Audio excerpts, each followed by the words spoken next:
Recording in progress.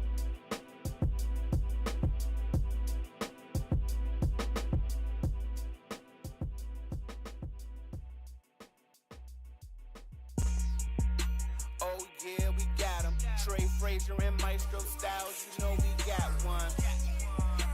Right back like we left something. We don't duck smoke, we want all of it. So line them up, Trey sharp with the blade, you know we sizing it up. I'm quick to catch the fade, you know Styles making the cut. Cause we coming out clean every time that we showing up. It's gonna be called The Barbershop. Yo, what up, folks? Welcome to another episode. This is the Barbershop Sports Talk Podcast. You could hit us up live, streaming right now on our Twitter handle at Barbershop SPOR2, on our YouTube channel, our Twitch channel, and on Facebook Live. Just click the like button on the Facebook page. Also, you can follow us on social media, Instagram at Barbershop Sports Talk Podcast. I'm Trey Frazier, and I got my brother Maestro Styles here with me today. Yes, sir. Yes, sir. What up, man? How we feeling this week, man? Cool, man. Hey, man, my eyes are getting lower and lower, man. It ain't the weed, but we gonna keep it moving. Let's go. Let's do it. How you? I'm good, man. Looking forward to this football season, bro. It can't get there any faster. You see me, bro. I know. I see it, bro. Me, bro. I'm ready, man. But that's all year for you, though. I know. I'm. You know, it's so funny because you know, I try not to watch a lot of baseball during the down months and stuff. I'd rather go to the games than actually watch it on TV. But this team, and this is probably maybe for like the first time in a very long time that the Yankees have really like pissed me off. Like this is the first time in a very long time. Well, okay. On a level of 1 to 10, how mad are you? Because you are recorded being very angry with the Yankees before. You said I have.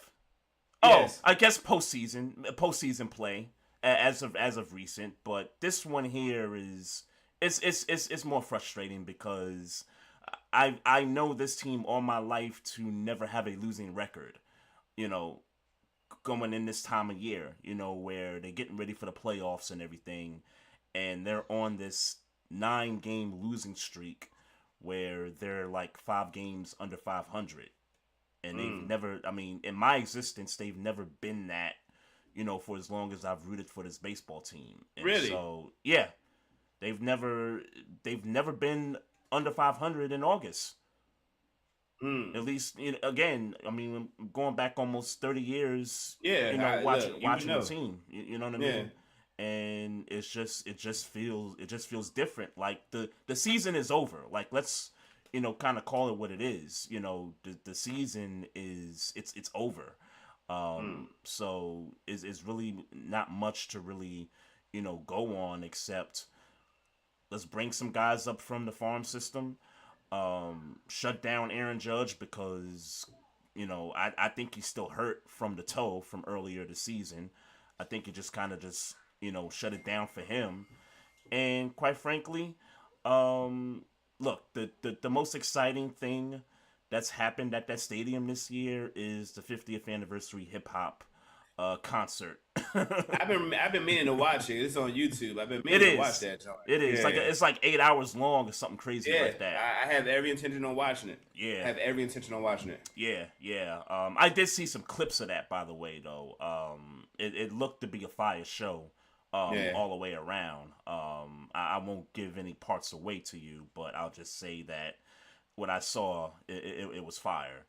Man, I'm sitting here thinking, with school get ready to start next week for my kids, I'm trying to think, I ain't gonna have no time this weekend to just get in my zone and watch that for 8 hours. Cause you prepping and stuff, you getting the supplies. Well, yeah, and all I got like uniforms. These are girls I have. Yeah. So the sizes wasn't right and all this other but like I caught myself being ahead of the gun. Yeah. And I'm not. I mean, I still gotta go get shoes for Maya. I really had thought my plans were working, and here I am. It's about to be scrambling this weekend. So Hey, I'm in the same boat, bro. Actually, tomorrow night is orientation for the kids, so I got all the school supplies and stuff. I got the checklist going and everything. I got a matter of fact, we got to start labeling some stuff too. So, yeah, just like you, we gonna be scrambling for a lot of this stuff, man. And we got to stop getting doing ready. this as parents, bro. We What's got to that? stop doing this. Procrastinating? Scrambling. We got to stop doing this shit. This shit is foolishness. Yeah. It's foolishness. I don't want to scramble for school supplies and uniforms along with the rest of the crowd. I don't want to do that anymore. So next year, I'm making a vow to myself. July is when I'm getting uniforms. Hey, let's hold each other accountable, bro. Yeah, man. And we can. 'Cause I don't want to do this anymore. I mean, all right, maybe I gotta go get supplies. You know, the specific supplies that you know you gotta get. Yep. Or that you don't know you gotta get. Let me say. Right. Right. Yeah. But this scrambling shit is for the birds. I don't want to scramble for. I don't want to do this. Yeah, I should have, like, this was like a month or two earlier. I'm in the supermarket and they advertising a whole bunch of school supplies, and I'm like, ooh, maybe I need to, load up on this stuff. This was like back in July. Yeah. And I didn't load up on any of the stuff. I waited, a month later, went about a week or two ago, and I couldn't get everything that I needed, but then we still had some stuff, and so, it kind of worked out. Yeah. It worked itself out, but, I'm with you, man. I'd rather just get the stuff out the way. This way, like you said, that keyword scrambling ain't trying to do all that no more. I don't want to do it no more. For real. I don't. Hey, before we continue, man, I'm kind of a week or two late with this kind of announcement, but I do want to give a shout out to all the athletes that made their respective Hall of Fames, basketball and football. Dwayne Wade, Tony Parker, Becky Hammond, as far as like basketball is concerned. I feel like I'm missing a name. Paul Gasol, in that regard too. And then on the football side, you had Darrell Revis, DeMarcus Ware, just to name a few. I'm missing some names there. Yeah. But congrats to them folks. On much deserved. Hall of Fame representation right there. Yeah, for sure. I wish I had the list in front of me, but I don't. But for certain, congrats to them. I remember seeing the list, and I remember looking at it like, all right, I don't remember feeling like, okay, this person, I don't remember it. Nah, I don't feel that way about this year. Like basketball and football side, both sides, I don't feel like, there's anybody that's questionable or I didn't like feel that. I don't remember feeling that way. But what like I said, congrats to everybody inducted into their respective Hall of Fames. Yeah. I think the cool thing too.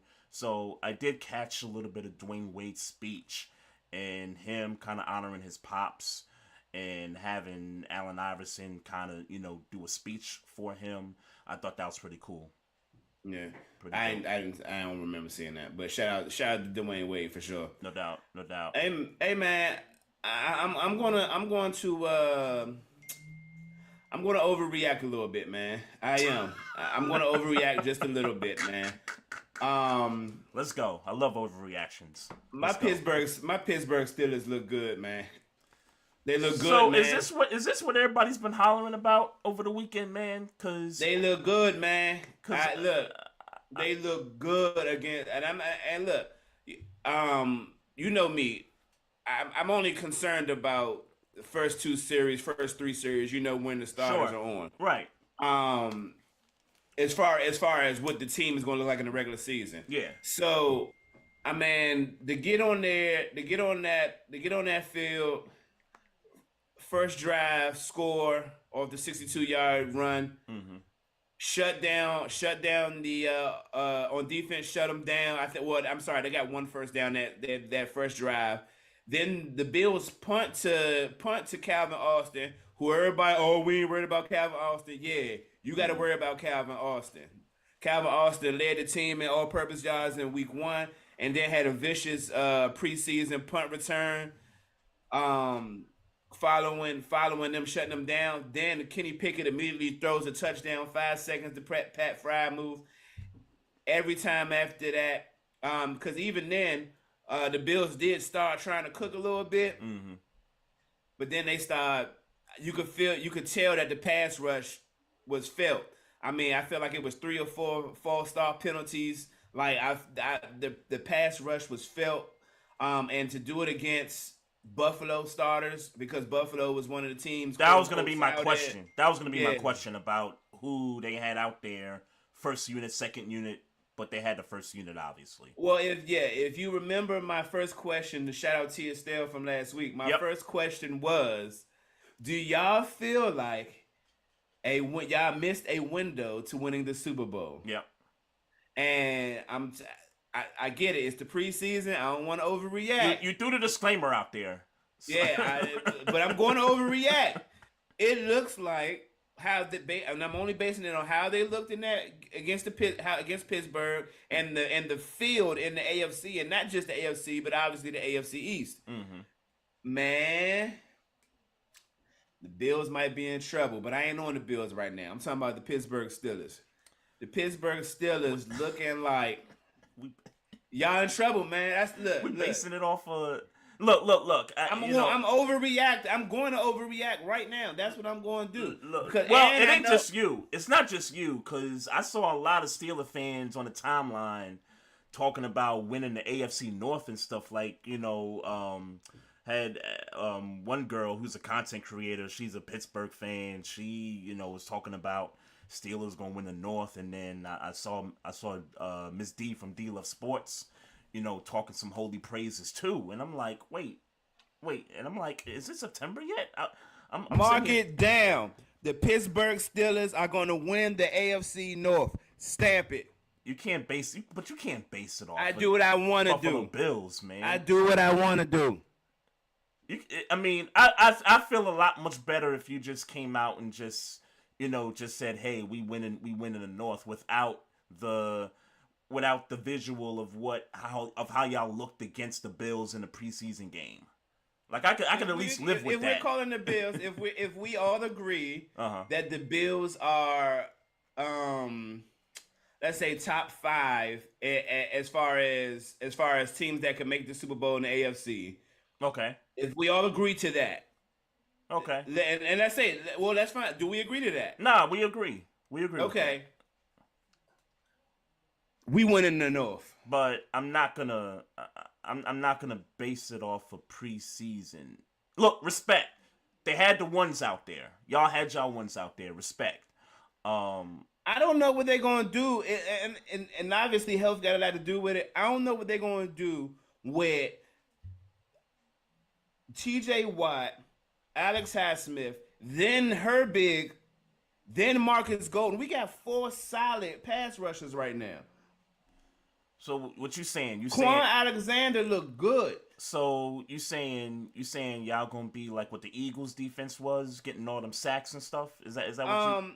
I'm not saying we're gonna have 75 sacks, but it's not far fetched to believe that we're gonna lead the lead in sacks this year. It's not far fetched to say that we gonna be a top 3 defense in the league. I was just about to say that's the strength of y'all team right now. So it's not, but I go a step further. Then it's not hard to believe we were ranked 26. It's not hard to believe. It's not far fetched to believe right now that we are top 10 offense next year.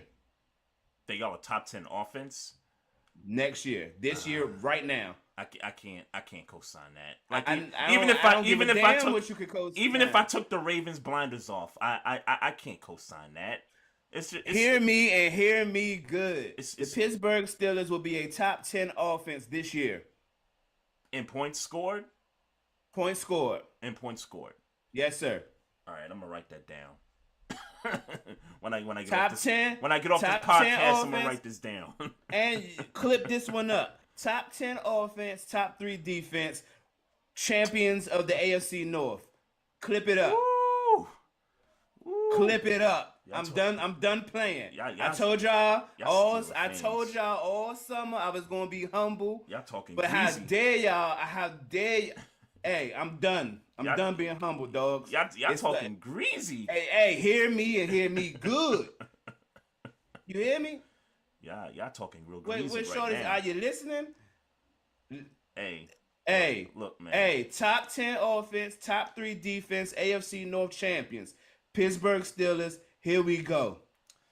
I don't want to hear nothing about Lamar Jackson, Joe Burrow, or Deshaun Watson. Kenny Pickett. I mean, I don't care I know what I said last year when he got drafted. I know exactly what I said. He the fourth best quarterback in the division. Won't be that way by the end of the year. Ooh, so who you got him better than? You got him the best then. All right. No, I mean, no, I ain't gonna go that far. He ain't gonna be better than Lamar Jackson in 1 year. I ain't gonna see him be ridiculous. I'm about to say. But the team around us, top 10 offense. Kenny Pickett will not be a bum quarterback by the end of the year. I will co-sign. You won't be able to put him in that category. I will co-sign that the Steelers defense will be top 10 because it has to, and that ain't what I said. And the talent is on that side of the ball. That ain't what I said. Oh, I'm not. I don't care what you're saying. I just want you to be clear on what I said. I'm clear. I'm clear. All right. I'm clear on what you say. Here's what I'm saying. Steelers defense is gonna have. They're the strength of the team in my book, so they're gonna be top 10. T.J. Watt's a monster. We all get that. Highsmith. I'm sorry. Up and coming cat. Pass rush or whatever. I am not about to go there with the offense for the Pittsburgh Steelers right now, bro. All right. I'm gonna jot it down though. I'm gonna jot it down and clip it up. And even the folks here in the chat. Let me shout out the chat real quick. Chief Rocker Jersey Vern. He's like, yo, write that down. Invalid. He's like, yo, clip write that down. X Squad. What up, X Squad? What up, Chris? What up, Rod? Yeah, what up, everybody? Vince Wright. Yeah, we got a stacked chat this evening. We got a stacked chat. So you heard you heard what the man said here. Hey Trey, clip it up. Oh, I will. Clip it up. I will, bro. I got no problems with that. I was just like, wow, like the love for the Steelers on the timeline after just playing the Bills in a preseason game. That was crazy to me, but hey, man, and let me give a quick shout out too, man. I did P Shark's podcast the other weekend. Yeah. Doing the AFC North roundtable and everything like that, right? I'm trying not to say that media group wrong. It's LBR, right? LBR. Yeah, shout out LBR Media. Let's be real media. Shout out to them. Yeah. Shout out to them for having a kid on.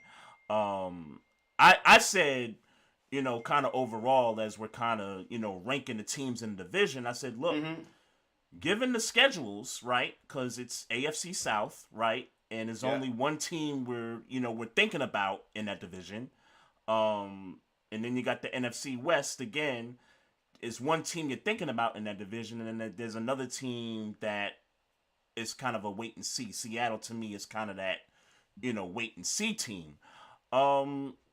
Wouldn't shock me at all if all four of these teams had above 500 records, and all four of them qualify for the postseason. It wouldn't shock me, just given what the schedule is. Okay. I got some pushback on that because look, I don't want to stretch. Yeah, because I saw that clip. Yeah, and because now in turn you're saying that nobody in the East outside of the division winner is going to make in it. the AFC East, right? Yeah, the AFC no East. way I believe that. Then you're saying nobody in the West, and maybe the West is more feasible than the East. But to have one team come out, yes, yeah, that's more feasible in the West than the East. But in the East, I certainly can't see that happening. Right. I mean, especially with the Jets, the kind of the talk of the offseason, Miami, the Bills, and the Bills, and Buffalo, And let's be clear, I ain't gonna put too much on the Bills because I should have did it last week when we had a Bills fan on. Mm-hmm. But I don't think they're gonna be. I'm not gonna say they're not gonna be a good team. That's not what I'm saying. Right. But they're taking a step back this year. Right. And in turn, you could say the window. You talked about the window. Right. The window is shutting very slowly for Buffalo. And I gotta give credit to Ashley Baker because I seen her. She's the first person I've seen visibly put it out on social media. Right. I don't know the Bills are making the playoffs. I don't know that. Ooh, I'm not ready to proclaim that, but let's think about this because I can't bring up the AFC North and talk about the schedule and then turn around and bring up the AFC East without not bringing up their schedule. So they gotta play the NFC East, bruh. How many teams came out the in the playoffs out that division? Yeah, three teams, yeah. and the Commanders ain't no right. slouch. You can't sleep on the Commanders, right? They gotta play the AFC West. We know they gotta go up against the guy. They gotta go up against Mahomes. Say what you want about the Chargers, and I think the coach should be gone, but they got Justin Herbert, and that defense I think is gonna take a step up. That division's gonna have it tough. I mean, Miami, sure. Buffalo, and the Jets, they're gonna have it tough. You ain't even mentioned the Patriots. I feel you, but I'm with you though. Yeah, come on. I'm with you on it. I'm just saying. Come on, bro. Let's move on. Yeah.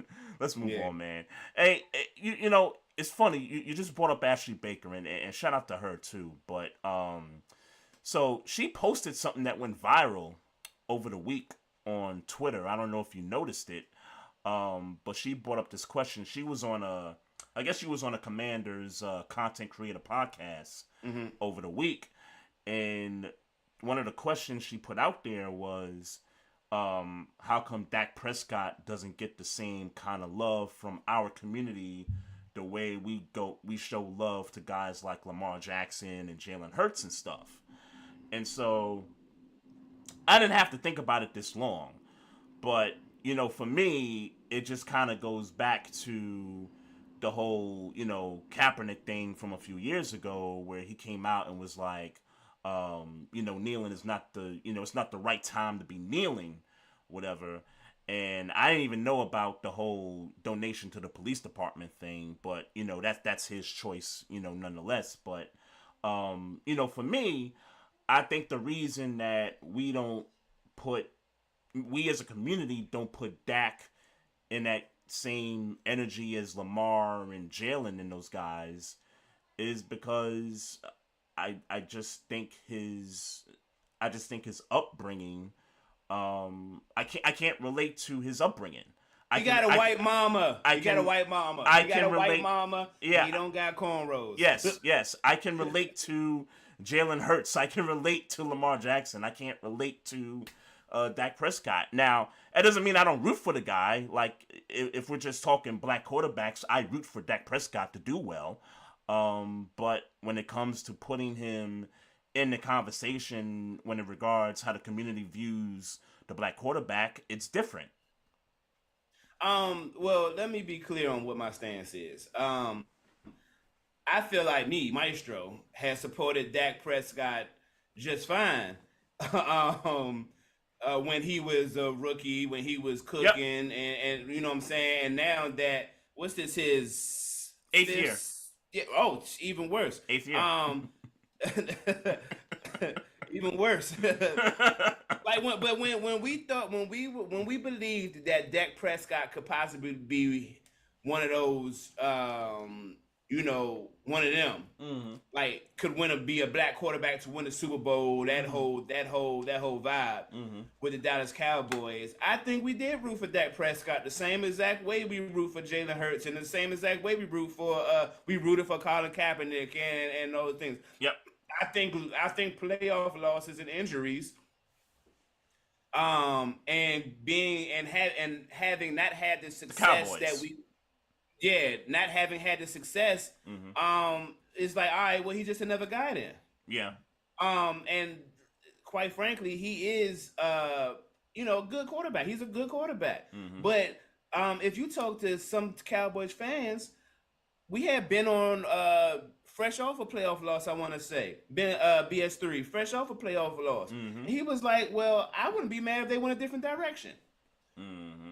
This is the guy that they're saying is their franchise quarterback. It's some people, I mean, I always got to relate this to my 9 to 5 because it's the constant conversation about the Commanders versus the Cowboys, and Yeah. I always find myself defending Dak Prescott way more than I care to. But all that to be said is that Commanders fans ain't even concerned about Dak Prescott anymore. They just running around talking about we don't care about Dak Prescott. He's just another guy. Right. And He last played for the year, Cowboys. He played for the Cowboys. the conversation has officially started where people are saying that you are not going to win a Super Bowl with Dak Prescott. That conversation is a real conversation now. Yeah. So Yeah. I think back then we did, and I think when we realized, okay, he didn't meet the standard that we expect for our quarterbacks, that we want for our black quarterbacks, whether it's right or wrong, that ain't what I'm here to question. Right. Once that happened, it's like, damn, nigga, like, that's how you lost? I mean, let's remember his last playoff loss. And I know it had nothing to do with him, but it was when they had no offensive lineman on the damn, you know, like. And that's not on him. And I know It's not. Yeah. But he's the quarterback. Sure. He's the quarterback. Sure. And if you are the quarterback, if you're a quarterback that your team believes in, I don't think that's the type of play you run out to end your season. It's just all types of funny shit. Right. It might be Dallas's fault. I don't know, but it's all types of funny shit that they do that gets pointed to him, where it may not necessarily be his fault. But we're not going to ignore that he has, for what Cowboy fans' expectations are, he has underachieved, and that's why people turn their back on him right now. Yeah, and it's not just last year's loss; it's the year before. Right. They play in the same exact team, and in your own building. Yeah. And the way that game ended, also. Yeah. You right. know, with the time management issue. Right. Yep. Yeah. So yeah. You're onto something.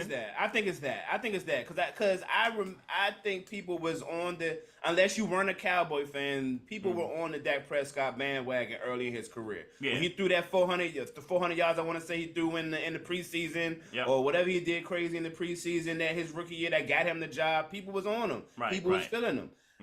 Then he got injured that next year. You know what I'm saying? I just think that they didn't achieve what they were supposed to achieve. And that's what got people off of Dak Prescott, I believe. Yeah. No, I could see that. And just so I'm clear, I mean, the Cowboys had problems beyond Dak Prescott's ability to not get them over the hump. I mean, but like Jalen Hurts and like Patrick Mahomes, they wanted Dak to be the guy who transcends all the team weaknesses. Right. And still deliver the goods, and he wasn't able to do that. Yeah. Well, you got a point there. I'll stand by what I said earlier. I just can't relate to the guy as far as just like his upbringing is concerned. But I don't. Who really cares? But if he was winning, who really cared about his upbringing? Well, that was in relation to what Ashley posted. It was just in relation to that. But I still root for Dak Prescott because, you know, he's a black quarterback, but you don't root for him But now, 8 years in, you don't root for him like you root for Jalen Hurts or Lamar Jackson, and that's just the facts. Right. And she's right in saying that, but I think it's because of how long he has underachieved, and not because his mama white or because to be honest, I don't know nothing about none of these niggas' stories in real life. I don't know what Jalen Hurts did when he was a youngin'. I don't look it up. I don't care. I know Patrick Mahomes got a white mama, but I don't know nothing about his story, his upbringing. Don't care. I don't know nothing about Colin Kaepernick's upbringing. I don't care.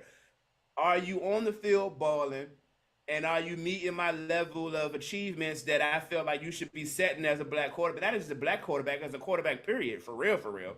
And if you're not meeting those standards for long enough, then you kind of fall off the map. Jalen Hurts has been to a Super Bowl. Lamar Jackson has won a league MVP, both of which Dak Prescott does not have. Yeah.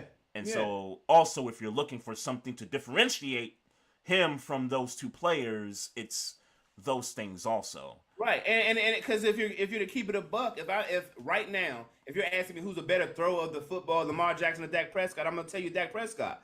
But Lamar Jackson is delivering the goods. Mm-hmm. Right. Yeah, let's move on to something else here. This Trey Lance stuff. Some stuff that's been Tell me I'm right, bruh. Tell me about I was what? right. About what? 'Cause he's third string, he's gone. Why are you wasting this dude's time? Why are you wasting Trey Lance's time if you're going to put Sam Darnold over Because there? I thought we were gonna get into the conversation about the compensation. So Yeah. Because you felt last week, and for those who don't know what we're talking about, Trey Lance is the third string quarterback now in San Fran. Sam Darnold is the second string quarterback in San Fran behind Brock Purdy. And last week we talked about you don't feel like the 49ers would deal Trey Lance because of what they sacrificed to get him, Right. et cetera, et cetera. Right. At this point, you're wasting Trey Lance's time. That I agree with. Now, does it mean that a trade is like 100% absolutely going to happen? No. Sure, of course not. No. Does it mean that the 49ers are going to keep 3 quarterbacks on the roster? Possibly. I mean, it's certainly possible, and I kind of discussed it last week when I talked about how that position for the Niners has sort of been injury riddled for the last several years. Maybe it's smart to keep 3 quarterbacks on the roster for that reason alone. Let me tell you something. Big shout out to Sports Laugh and Chill Show. That's the crew, Gina, Wise Soul, Rod, and the crew. And I just happened to catch their show the other night, and I said, let me get their opinion about just like what Trey Lance is worth at this point, right? So, I talked about it. I said, you and I, we kind of agreed and said, maybe they don't get 3 first. Maybe they get 2 first. Yeah. And see where they go with that, right? So, my man Wise was like, he thinks he's worth a 5. And I was like, a 5 what? A 5th round pick. That's it. Yeah. Wow. I was like, really? That young? Yeah. He said, and the other cats co-signed with him and said, yeah, he's probably worth a 5th round pick. Maybe some other conditional picks maybe after that, but they said the first thing out their mouth was 5th round pick. Shit. And I'm like, and they fans of the team, so I'm not gonna right. You know what I mean? They follow him better than we do. They follow him better than we do, right? So full disclosure. So, I got 2 of those brothers coming on with us in a couple weeks since they're playing your Steelers to open the season, whatever. So, I'll probably, bring that up, when they get on here. But I was just kind of shocked that it was kind of like night and day, what we think he's worth versus what, the actual 49ers fans think he's worth. Well, yeah, because that's way off from what way off. But the reasoning for my prediction was he's young, and for what I get, what was it, 2 or 3 games he played? About 2 games regular season wise, and then he got hurt, so he doesn't have a lot of experience in the NFL. And right, he's but I still feel young. like people still felt good about him. That's right. feeling. I don't remember what the stats were, but I remember people saying, okay, like this was going to be okay. The 49ers were going to be good. Yep. They felt good leaving the franchise in his hands before he was injured, and obviously Brock Purdy did what he did. Right. So with that, I'm thinking, all right, well, that means they feel like they had a possible starting quarterback on their roster that's just not starting because Brock Purdy sample size, what he did last year, and that's okay. When I saw that he was named the 3rd, I went to immediately see, well, how the hell did Sam Darnold beat him out? Yeah. And I saw that he had a bad first week in the preseason? In the preseason. He had a bad first week. Something that was supposed to have been a pick was a touchdown. And, so people are looking at that like, Trey Lance didn't deliver the goods in the preseason, and Sam Darnold played just a little bit better. Right. Is what I read. But obviously I didn't watch those games. For me, I'm sorry, y'all. We know who Sam Donald is. How in the unless you're saying for what you want to do as an offense, Mm-hmm. Sam Donald is better for what you want to do because Brock Purdy don't do a whole bunch of running. He's a pretty much an inner quarterback, make a good decision, be in the scheme and play quarterback. Whereas Trey Lance has the ability to maybe run, and Yeah. Sam Donald is better equipped where you don't have to do too many changes to your offense if God forbid Brock Purdy goes down again. If that's why you're doing it, okay, I guess. But I'm sorry, there's no way you're going to tell me that you believe that Sam Darnold right now is a better quarterback than Trey Lance. So Not going. so I'm paraphrasing here, but this is coming from Kyle Shanahan, Okay. and he's basically saying that the idea of running this two, I guess, three quarterback system kind of a thing, kind of an offense. I don't understand quite where he's trying to get at with that. But I'm with you. Why in the hell is Sam Darnold the number 2 quarterback on this roster when you got a guy on here? And now, granted, too, I'm gonna shoot some bail a little bit here because this doesn't get talked about enough. He had a serious injury last year. And I don't know how much he's recovered from that. Like nobody. Trey Lance, you mean? Trey Lance, yeah. Okay. I don't know where he's at in regards to like the recovery process here. Like, is he 100%? Is he 90%? 75%? Like, we don't know. Like, all I keep hearing is he's battling for this number 2 spot. Like, that's all I'm hearing. Well, I'll say this. I know he's healthy enough that he got enough play time for them to make an assessment. So yeah, maybe he is, maybe he ain't. Mm-hmm. But if you're on the field playing and competing, right, then you're on the field playing and competing. So to be honest, I don't really care what his percentage is. The 49ers, and you got to kind of trust in some respects, Kyle Shanahan. I wonder if they're considering that.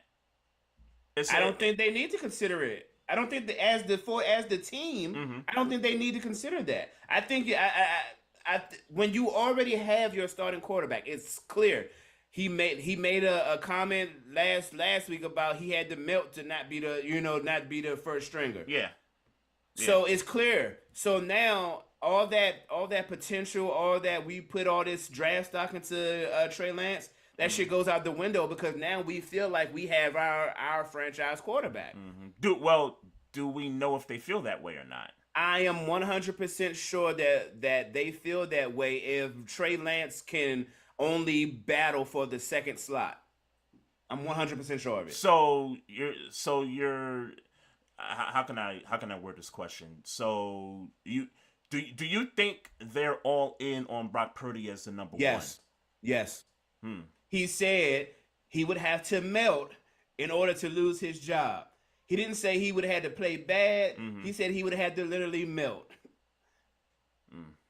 Yeah, that's his job. Boy, the Niners. Brock Purdy is but you can't blame them for that. And it's for the same reasons I told you last week that he is definitely their franchise quarterback. He's going to be cheaper when it's time to extend his contract. Well, Trey Lance is going to be cheaper. Like we're acting like we're comparing a vet to a rookie. They're both kind of in the same rookie scale in a sense. No, because Brock Purdy was a 6th rounder and Trey Lance was a 1st rounder.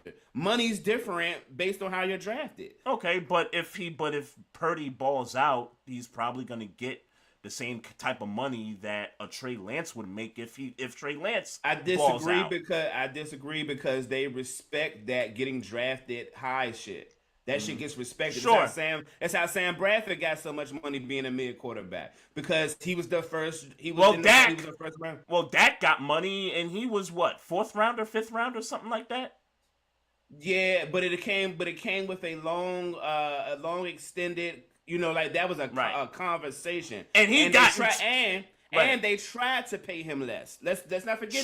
Sure. They tried to pay him less. Sure. He just wasn't going for it. Well, Dak. Let's not forget too. He also turned down the extension and was like, "Yo, I'm going to bet on myself." And if you remember that year, that's the year he twisted the ankle and He probably cost himself some more millions for that, but he eventually was got his money. And if I'm not mistaken, when he got his contract, he was the highest paid quarterback at that time. He was, right. So right. Yeah, so to my point, if Brock Purdy, who's what, 6th round pick, something like that, if Brock Purdy balls out 2 years, 3 years down the line, he's probably gonna be in that conversation for being the highest paid quarterback for about a month or so until the next guy gets their money. I think Trey Lance, if he ends up being a guy and he balls out for 2-3 years in a row, the same thing's going to apply to him. He's going to be in the conversation for I disagree because being the highest paid quarterback. I disagree because of draft stock.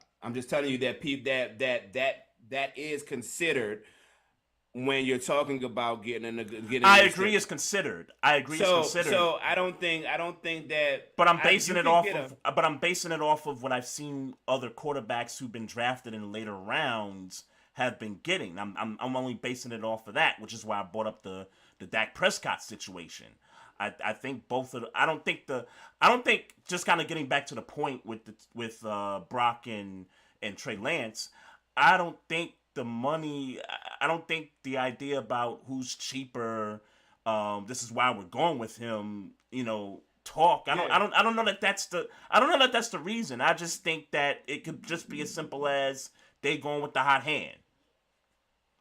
And right now, Brock Purdy is, despite the fact that everything Brock Purdy did last year, you think that they're going with the hot hand. Despite the fact that he injured a shoulder and he got surgery on it, he's still the hotter quarterback of the 3 that's in camp right now for the 49ers. Interesting. I don't see how you would see the season that Brock Purdy had and call him and deduce him to just a hot hand as opposed to just being the better quarterback. I just can't fathom that. I don't know that he's the better quarterback. We haven't seen enough of Trey Lance.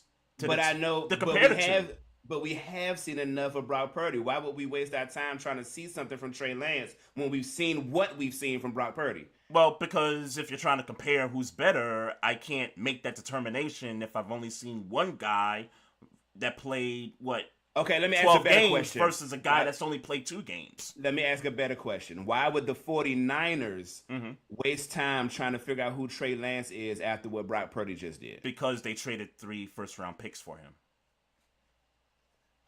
Okay. Do you believe that the 49ers are in a Super Bowl window right now? Absolutely. So they didn't got time to be trying to figure out. So why are they doing it in the first place? Huh? Like, why they move up? No. See, you're still living it, and that's what I knew you were doing. You are still living in the fact that they gave up so much compensation to get him. My mind is that they are knowing that they were in a Super Bowl window. No. Yes, that. They did do that because they thought they were in the Super Bowl window. But what I'm emphatically saying is that you got to look past that. They realized that all they did to get Trey Lance has been officially marked as a loss because he got injured and Brock Purdy came and did what he did. That's a loss. That's done. That's dead. That's why my conversation. That was another reason why my conversation was. So you think the 49ers are doing the right thing? Doing the right thing, doing what? Making Purdy the starter? Let me rephrase it this way, because again, we don't know what's going to happen with Trey Lance being the number 3 quarterback. There's already talk about they're exploring, trade possibilities and all this stuff. So we don't know what the end game's going to be come week 1. Who's going to be on the roster? How many quarterbacks they're going to keep on the roster? But I said from the jump they shouldn't trade Trey Lance. They should keep him on the roster and let Purdy for this year try to duplicate what he did last year and then more. And if he does that, then I think the next offseason is where you decide, okay, let's cut our losses. Purdy's our guy.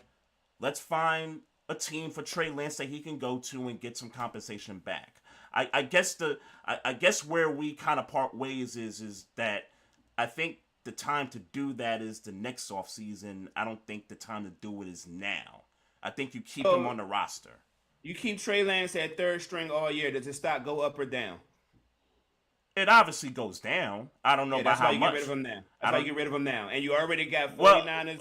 You already got 49ers fans who follow the team way more than we do, saying that he at best is a 5th round pick right, with conditionals. right. You get rid of him now. I You cut your mean, losses. I mean, can it? Obviously, the compensation can be worse, but we're going. And obviously it can be better. So right. let's be clear. But my point is, 5th rounder. Okay, now he's worth a 6th rounder or 7th rounder. With no conditionals. No, maybe. I'm just saying. I don't think him being valued at a 5th round pick now, and then his stock dropping to maybe a 6th or 7th is as precipitous as him being worth 2 first rounds and his stock dropping all the way to being worth a 5th round, 6th round pick. But you got a better chance of hitting a lick right now. So you better try to hit the lick. Sure. We'll see. Yeah, We'll see what happens, man. Speaking of trades, Jonathan Taylor with the Colts was given permission by the team to go seek out a trade partner that would make sense for the Colts. Obviously, this is about they won't find it. I agree, but this is obviously about Jonathan Taylor trying to get his money, which I respect, and I hope that not just him, but all running backs who are worthy of that second contract, that lucrative second contract, get their money. So I guess we both kind of agree. He's gonna be on the Colts roster come week 1.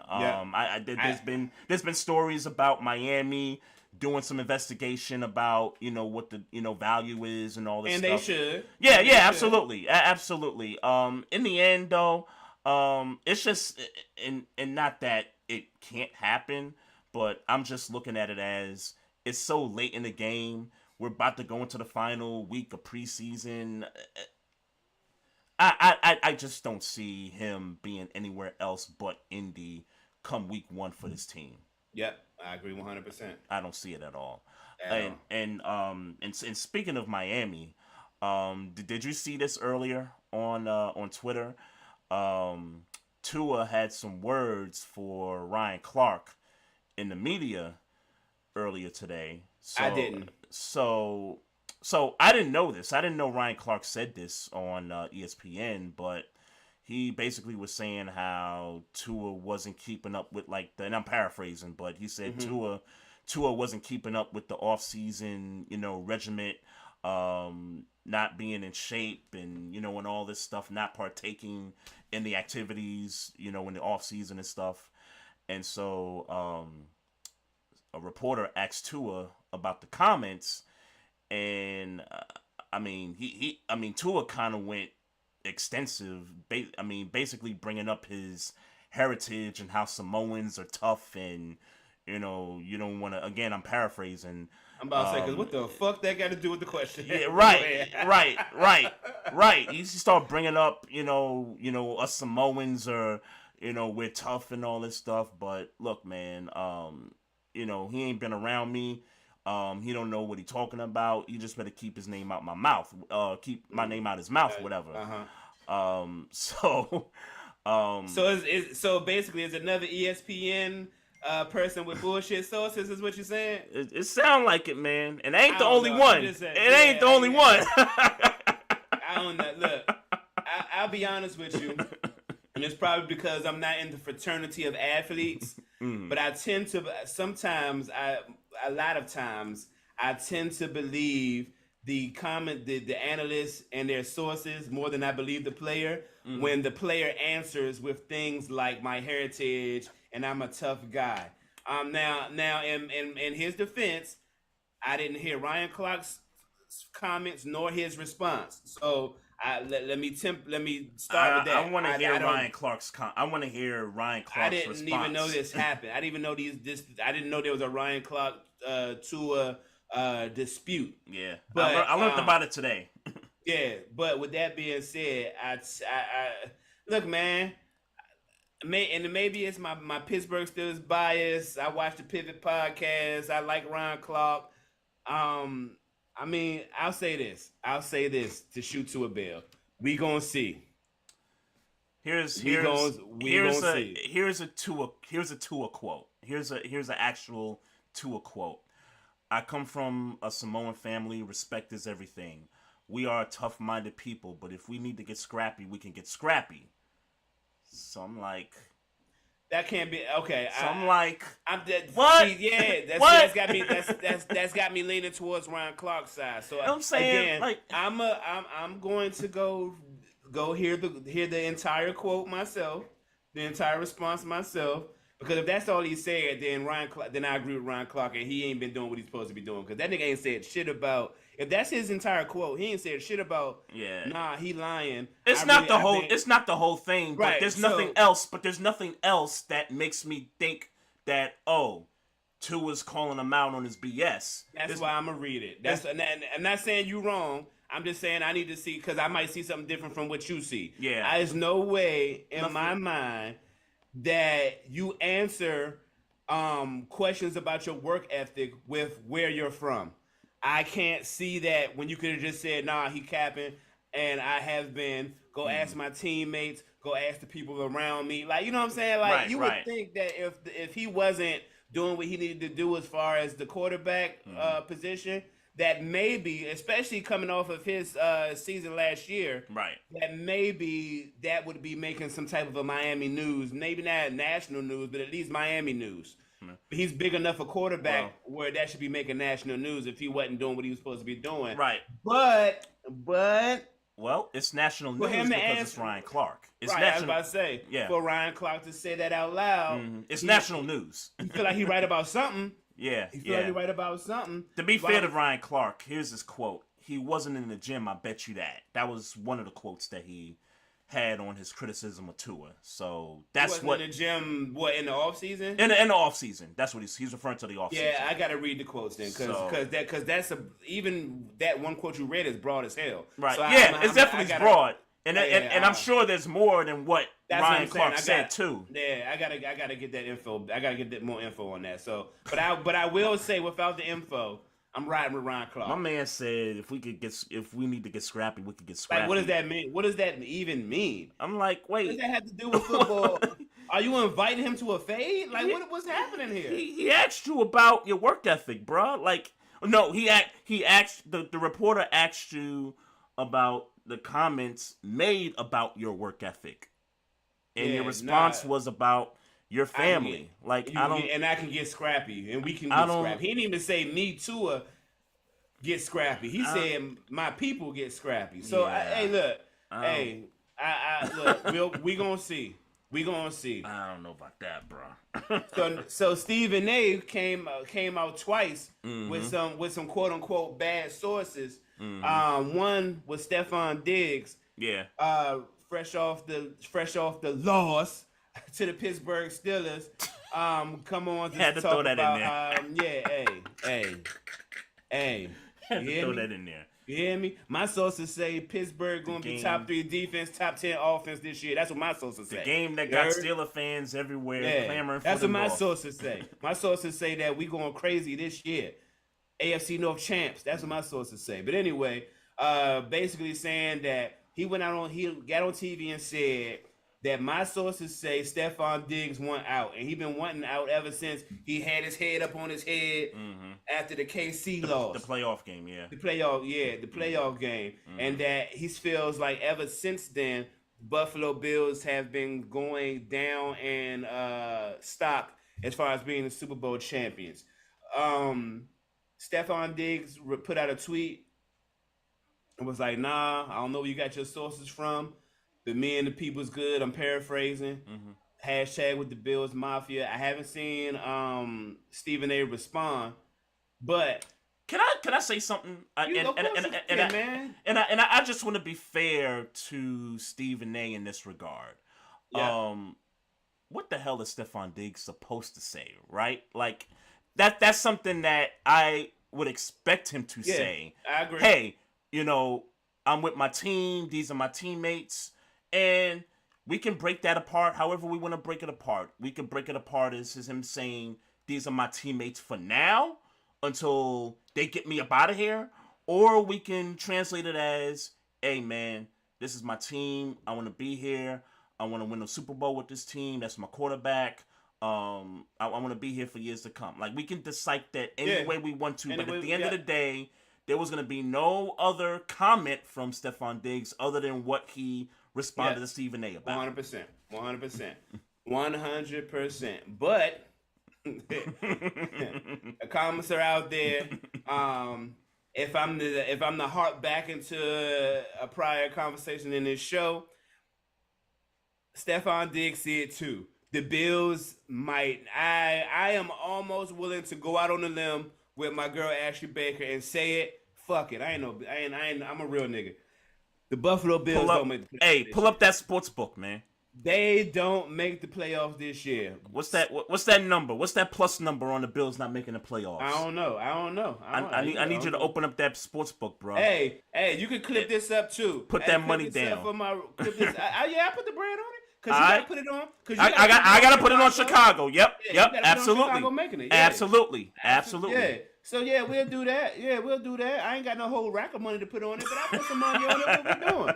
Hey, not need to. I mean, I'm good for the dub, Shawty. It might be plus 17,000 that the Bills don't make the playoffs. Hey, I'm good for the dub, Shawty. I put the dub. That's some bread. That's a good return. I put a dub on it. It's nothing. Yep. Yeah, but I'm riding with Ashley. Bills don't make the playoffs. I'm riding. Bills don't make the playoffs. Okay. Back to the Stephen A. point now. Okay. Hey. I ain't really had no point on Stephen A. The point is, look, I agree with you. Of course Stephon Diggs would say that. Of course he would say that. That don't mean it's real. That don't mean it's fake. But Stephen A. is normally when his sources are questioned, he's quick to say, I don't give a damn what they say. Right. You know, right. Oh, here you go with I got sources. He talk about how you got sources, whoop, whoop, whoop, and all that, and he stands Stephen on A. been talking real spicy lately on his show, and I like it, by the way. But he been talking spicy lately. Where did I just listen to? I just listened to him on a podcast on Paul George Podcast P. Yep. And I disagree with Stephen A. a lot. Sports takes and shit. Yep. But how can you be mad at the dude? How can you be mad at the dude? Nah, what he's done. He putting in the work. He's well spoken. Like, he can tell you what he doing. He's stand on his square regardless, and you gotta respect a nigga like that. Yeah, so yeah. Shout out to Stephen A. Nah, absolutely, absolutely. He got a couple of more. But let's do the Lonzo Ball joint. Yeah, Lonzo Ball. Let's do that one. Now, I'm gonna be honest with you. Mm-hmm. That was a little blown. That was a little blown up. So I watched what Stephen A. said that made Lonzo Ball respond. Yep. And what he said was, he didn't say that Lonzo Ball couldn't get up and get down and sit up. He said that his sources said that it was difficult for him to get up and sit down and get up and sit down. Right. That's what he said. Yep. That's what he said. Yep. So, I mean, look, man, you posting a video and doing that don't say to me that that you don't have problems getting up and down because you did that for a video 2 and 3 times. How many takes did you take? How many like what are we talking about? And so to Stephen A's point, because his focus was health, his focus was not the knee thing. It was not. He was genuinely speaking on his health. That's what the segment was about. About his health. Okay. Now, he did make those comments about the knee. It's hard getting up. It's hard sitting down. It's hard getting up. He did make those comments, but that wasn't the focus of the conversation. The conversation was his health. Okay. So for Lonzo Ball, in my opinion, for him to come and do that video, that I ain't even gonna quotation that, hit that contrived ass video to prove that he's doing better than Stephen A. maybe suggested, says to me maybe that Lonzo Ball isn't as healthy as he's trying to suggest. So I kind of saw it differently, right? So I did see the quote about Stephen A. saying that one of his sources said that it's been difficult for him to get up and sit down, whatever, right? So when I saw the Lonzo video and he just kept sitting and I noticed this too, like he wasn't on both feet. He was on the foot where he had the knee at. So Lonzo was really trying to show him, hey, this is the knee I got the operation on, and I'm showing you that I'm getting up and I'm sitting down, getting up, sitting down on one leg, on the leg that I got operated on, right? How many takes did it take to do that? So I don't know. That part I don't know. I think you do make a good point as far as we don't know, okay, just because he said it's difficult and just because you look like it's not difficult for you doesn't mean that there's that is not a part difficult. of your rehab, because let's be real, rehab is a big part of this too. That doesn't mean that part of the rehab isn't difficult, right? But that nigga looked like he was, I'm sorry, that nigga looked like he was doing a rehab exercise in the video. It did. But here's where I had an issue with Stephen A. Because Lonzo was responding to just what you said about him having difficulty to get up and sit down.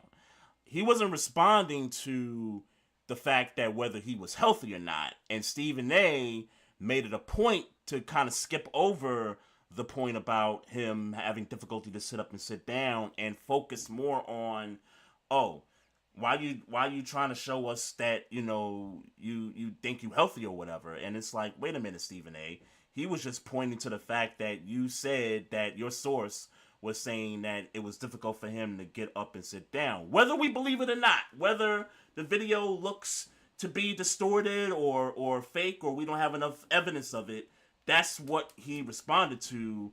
And your response to him now is now it's kind of moving the goalpost. Now we're so much focused on his entire health.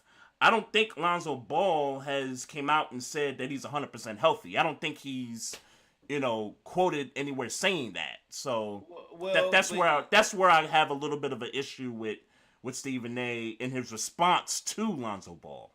Okay, but I disagree, because you're saying Stephen A moved the goalpost. I'm saying Lonzo moved the goalpost. Lonzo took a small clip of Stephen A's entire segment, had he watched it, and I don't know if he did or didn't, but I'm assuming he didn't based on how Lonzo responded. Okay, was about Lonzo Ball's health. Yeah, and I get that. And the knee was a conversation, was a caveat. It was a piece of the conversation. Exactly. So question. No, not to cut you, but question. So should Lonzo Ball not take a piece of that and say, hey, I disagree with this particular point about what you said? Because I feel like that's what Lonzo did. Yeah, but why ignore the entire conversation for a piece? Just to, what? Probably because he agrees with Stephen A. that, hey, I'm not 100%. I'm not 100% healthy. But this whole thing about... So if you agree with him, then what the fuck are we talking about? He disagrees with a portion of what he said. But if the overall message was, you're not healthy... And sources look, I mean, sure. If his attack is on Stephen A's sources, and I guess that's what you're getting at, his attack is on Stephen A's sources. Maybe that in addition to what the source claimed, he told Stephen A. Sources. Yeah. So his attack is on the sources that his sources are invalid. Right. Cool, my nigga. The conversation was still the conversation, whether his sources was right or wrong. The conversation was about your health. So him saying that him reporting a source that may or may not be invalid doesn't change the fact that his point was you're not healthy. So if you want to play semantics, my nigga, you got way better shit to do. I'm sorry, you got way better shit to do. Yeah, you just got better shit to do. I can see that. I can respect that. You got better shit to do. I can respect that. But I'm not gonna clown Lonzo for doing the video, because again, he never said he wasn't healthy. Like he never said Stephen A's lying about him being healthy. He didn't attack that part of the conversation. He just attacked the one part about what the source was telling him. Right, and I'll close my point out with this last point. Yep. just because you made that video doesn't mean you don't have issues getting up and sitting down. We agree. We agree. Because like I said earlier, rehab, that's a big part of. So if that's the that, case, you know. if that's the case, that we all can agree that doesn't mean he doesn't have issues because of that video. If that's the case, then that possibly means that Stephen A. Source was right the whole time, and you just try and throw him off because whatever your agenda is to throw him off. So for me, y'all just wasting time. Or let me say Lonzo Ball is wasting time, because that's what Stephen A. do for a living. Lonzo Ball, you wasting time. It's good for radio. You wasting my time. Hey, Lonzo Ball, you gave us something to talk about. So. Hey, for sure. Yeah. Okay. What else we got? Stephen A.'s now another one. Stephen A.'s sources. Another one. Okay. This is a little bit of a caveat. A little bit of a pivot. Let me say. Yeah. Stephen A. got on the air. I don't know if it was today. I don't know what day it was. And proclaims, and Twitter is calling this cap. They call it now. Stephen A. is out here capping on TV. That he had a text interaction with Michael Jordan about who's a better point guard between Steph Curry and Magic Johnson. I saw this. And he read it, and it was, from what he read, it seemed to be a long message and an interactive message, which means they were talking back and forth to one another. And Twitter believes it to be cap. Trey Frazier, do you believe that Michael Jordan is taking time out of his day to text back and forth with Stephen A. Smith about who's the better point guard between Steph Curry and Magic Johnson? Yes, I do. You do. Interesting. I do. Interesting. I do. Okay. I do. I tend to side with the people I've seen on Twitter. Okay. I think Michael Jordan got better shit to do. That's absolutely. He didn't do it. I'm saying I don't think he. I think Stephen A. is capping. You think he capping? Okay. I think he capping. Okay. Well, look. My reasons for believing him, well, they do have, I don't know, like, how serious their, like, relationship is, whatever, but I do know, and, Stephen A. has kind of come out and said this on several moments, that Jordan has had to check him on several topics that he talks about during First Take, one of which, and it's escaping the top of me right now, about what it was. It's something to do with Scottie Pippen, but I don't remember exactly what the convo was. But he's alluded to Jordan texting him some stuff and saying, "Bro, what you talking about? Like that ain't that ain't what going down, or I'm disputing what you're saying on TV right now." So based off of that, I kind of believe that he did text him, and that he was reading from his phone the actual text from Michael Jordan. You mentioned something about him having better things to do, and I agree with that, because he's Michael Jordan and he's always gonna have better things to do. Devil's advocate, he did just sell majority of the Charlotte Hornets. Yep, he's spending that money right now. He's spending that money and trying to figure out where to put it. Sure. But I would imagine that if he still had majority ownership of the Hornets, that his hands would be tied to matters involving the Charlotte Hornets. But since he sold his part of the team, and I know Jordan's got all kinds of other endorsements and stuff, don't get me wrong in there, but do I see Jordan having some time for something like this? Yeah, I could see Jordan having some time for this. I don't.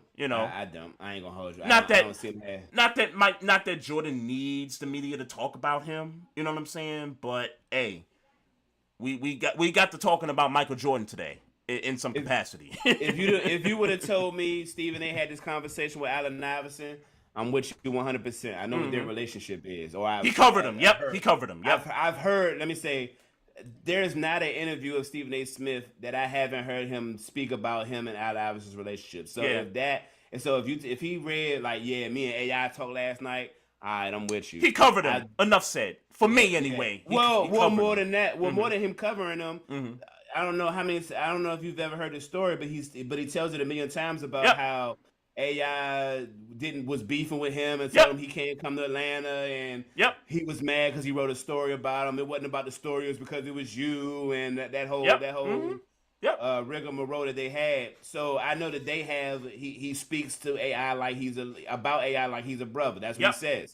So if they had that conversation, I could believe that more than I could believe him having it with Michael Jordan. That's where I'm at with it. Okay. All right. I think he capping. Respect. With that, this is my last topic. I don't know how much more you got. Yep. But let's just get straight to it, man. Better point guard is the debate. Steph or Magic Johnson? Man. Yeah, I knew this was coming. And I went back and forth with it, but I got my answer. But I'll let you answer first. Yeah, so here's my answer. Magic Johnson for me. Yeah. But I want to add to this too. Let's consider these are two different players, two different body types, two different eras. Yep. Right? And so I don't give a damn about none of that. And it's the reason why I don't give a damn about none of that is because the question was specific. Better point guard. Sure.